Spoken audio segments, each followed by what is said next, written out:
Captain Richard Miller strode onto the bridge of the U.S. Defender, his rugged features set in a determined scowl. The crew snapped to attention as he took his seat in the command chair, surveying the starfield stretching out before them on the view screen. "Status report," he barked.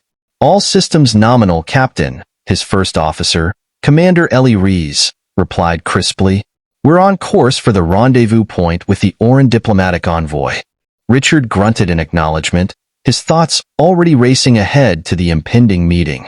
The Orans were a relatively new player on the galactic stage, a humanoid race with striking blue skin and a reputation for pacifism that bordered on the pathological. They had reached out to the United Earth government requesting a summit to discuss establishing formal diplomatic relations. Ordinarily, such a task would fall to the experienced diplomats of the Foreign Service, but the Orans had insisted on meeting with a representative of Earth's military as a show of good faith.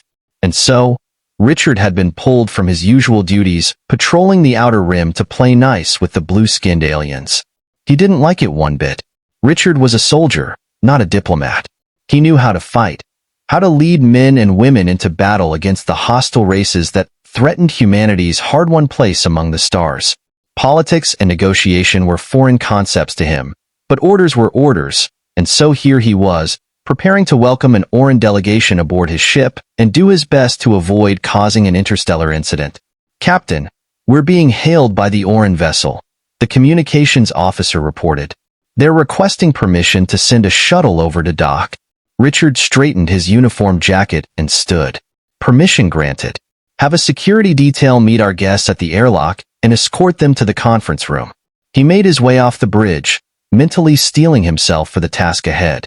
The corridors were bustling with activity as he walked, crew members hurrying to and fro on various duties. Richard nodded to those he passed, projecting an air of calm confidence even as his gut churned with unease. The conference room was already prepared when he arrived, a long table set with refreshments and a holographic display ready to provide translations.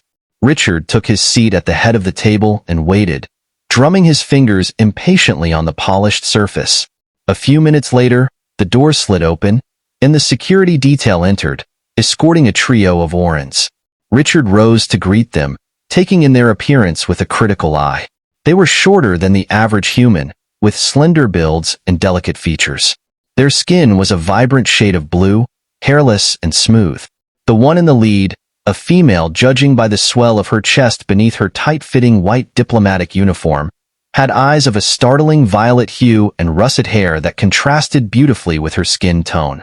She was a head shorter than Richard, with narrow shoulders and a distinctive triangular diplomat's badge with smooth corners adorning her uniform.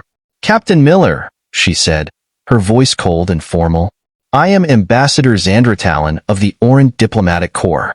While we appreciate your government's willingness to meet with us, I must express my concern over the choice of a military vessel as the setting for our discussions." Richard kept his expression neutral despite the ambassador's icy tone. "Ambassador Talon, I assure you that the Defender is merely a secure and neutral location for our talks. My role here is to facilitate open communication between our peoples, not to engage in any form of aggression." Xandra's violet eyes narrowed slightly.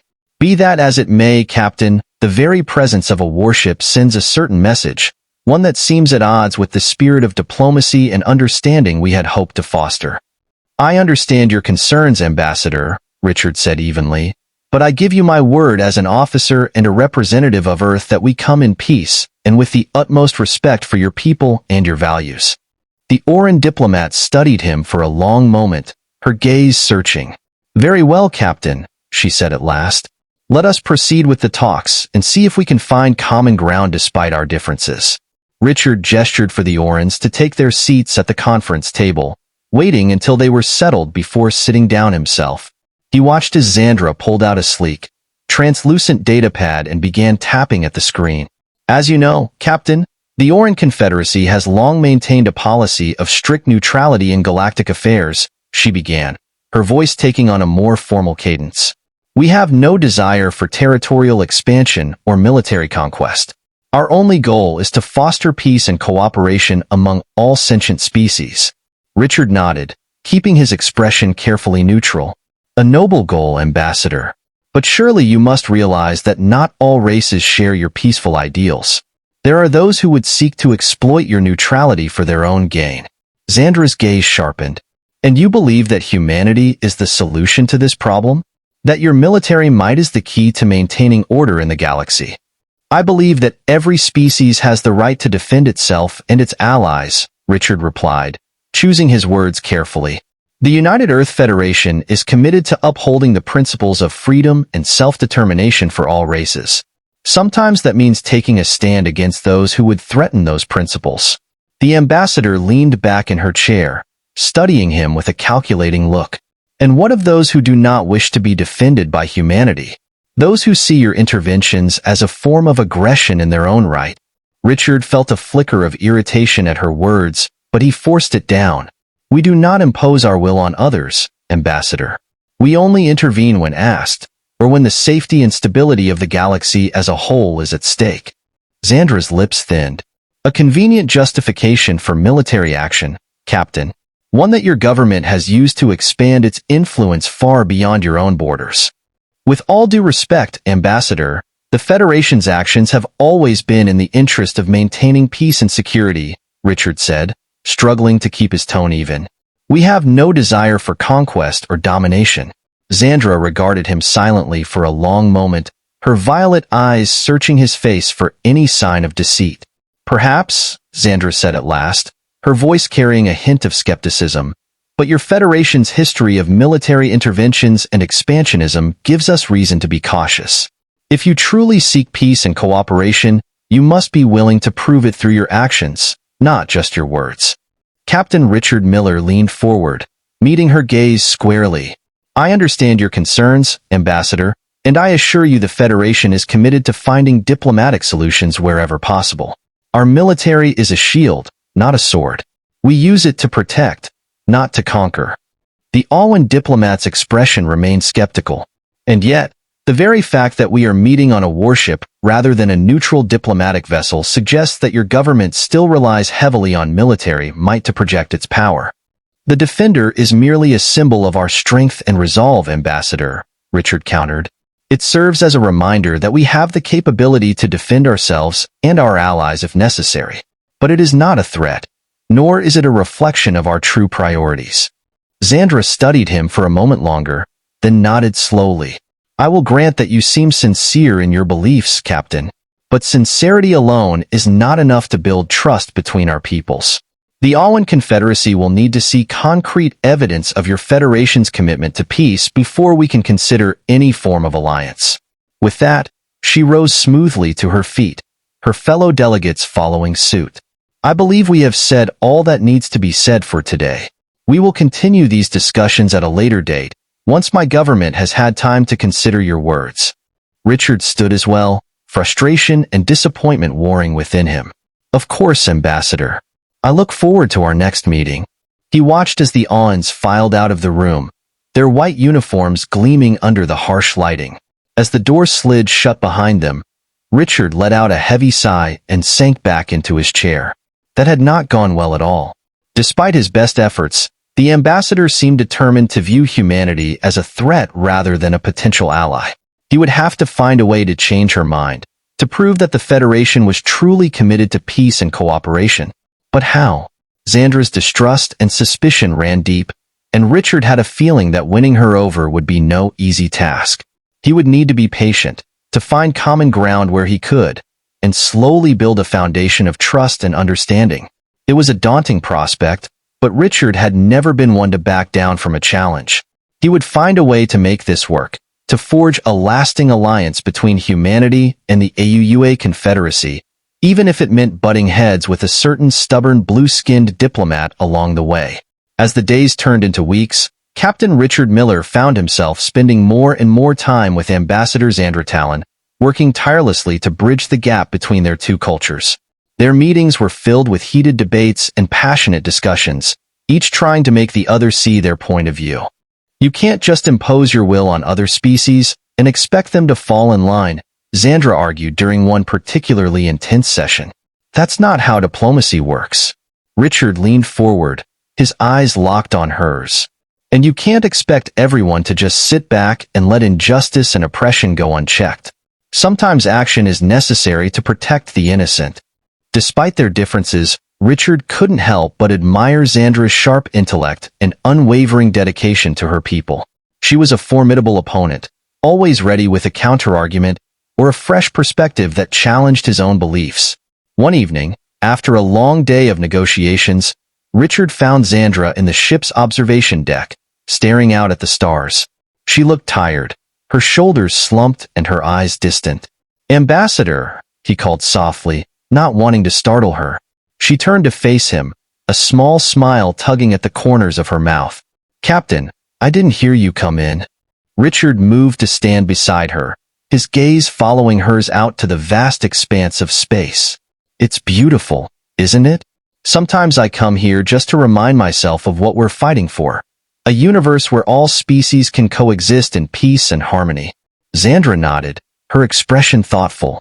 "I want that too, Captain, more than anything. But I worry that our methods may be too different, that we'll never be able to find common ground." Richard turned to face her, his eyes intense. "I refuse to believe that, Ambassador. We may have our differences, but I know that deep down we both want the same thing. We just have to keep working at it, keep pushing each other to be better." To his surprise, Xandra let out a soft laugh, her violet eyes sparkling with amusement. "You know, Captain, you're not at all what I expected when I first met you.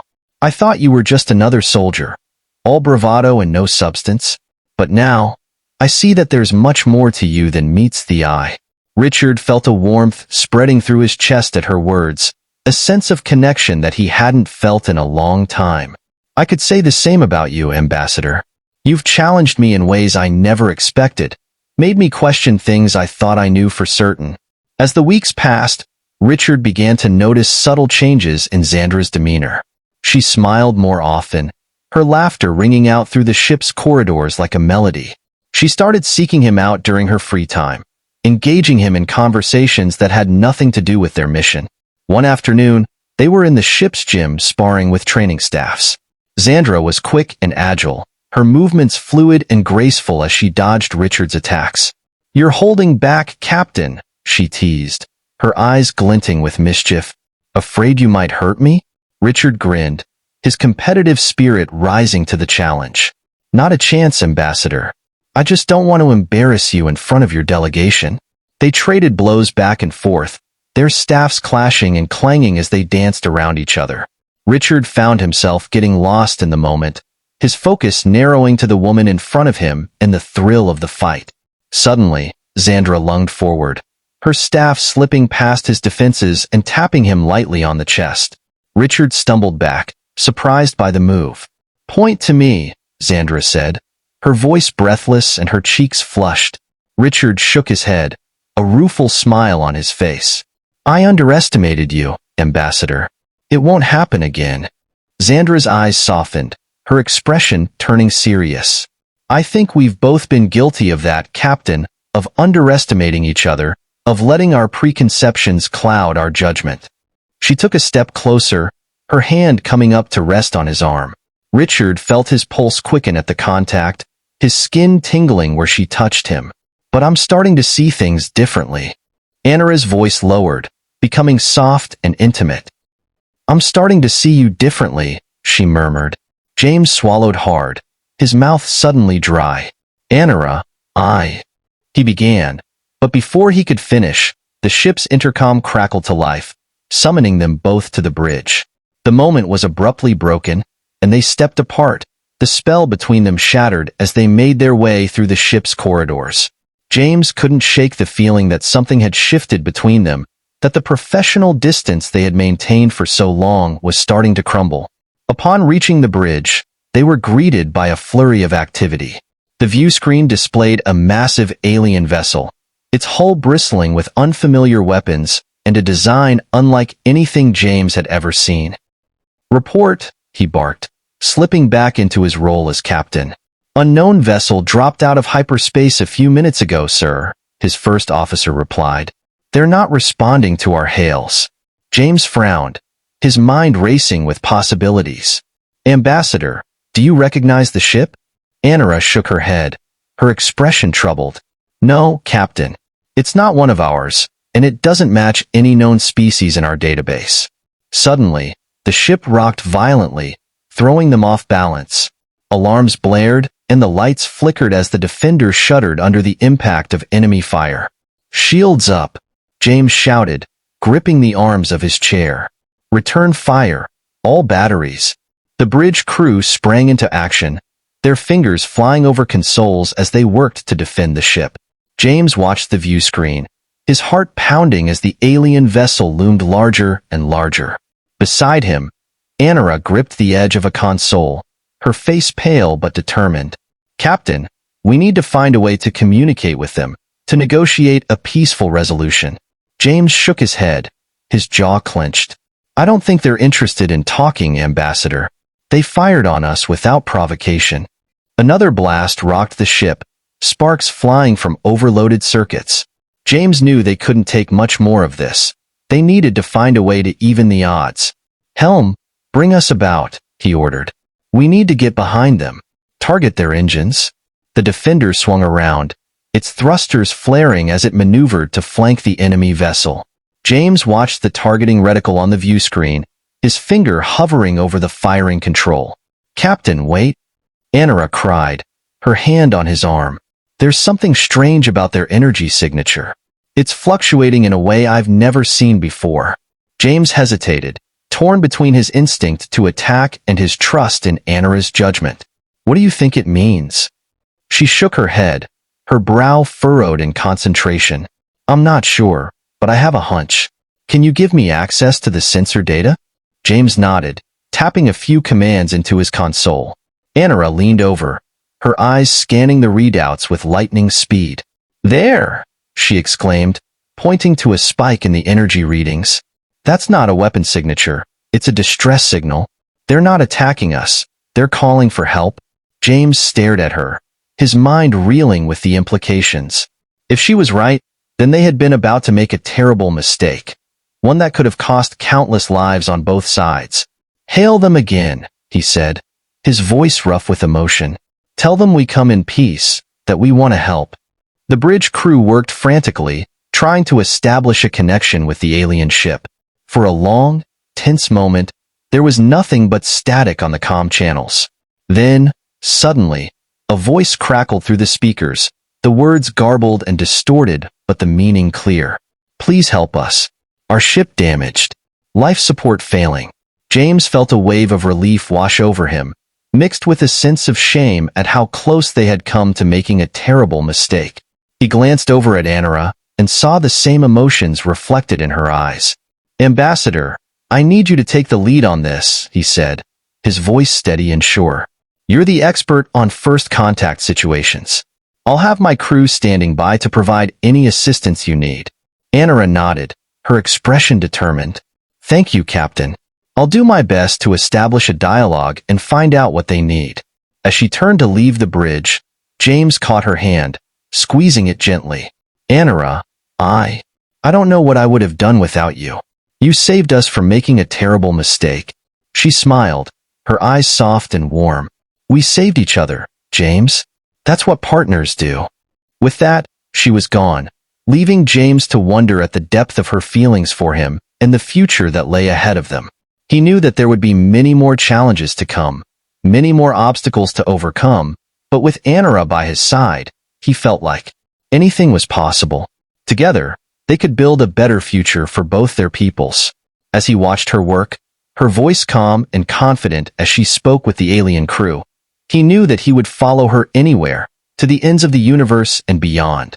The next few hours passed in a blur of activity as Anara worked to establish communication with the alien vessel. James watched from the sidelines, marveling at her skill and diplomacy as she navigated the complex web of cultural and linguistic barriers. Finally, after what felt like an eternity, she turned to him with a triumphant smile. "We've reached an agreement, Captain.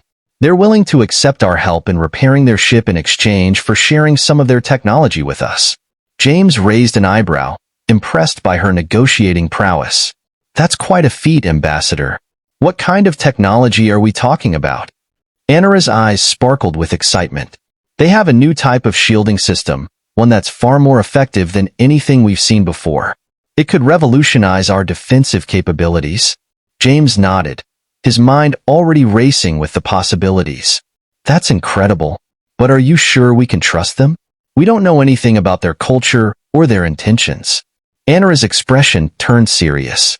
I understand your concerns, Captain, but I believe that this is an opportunity we can't afford to pass up. If we can establish a relationship with this species, it could open up a whole new era of cooperation and understanding between our peoples. James hesitated, torn between his instinct for caution and his trust in Anara's judgment. All right, Ambassador.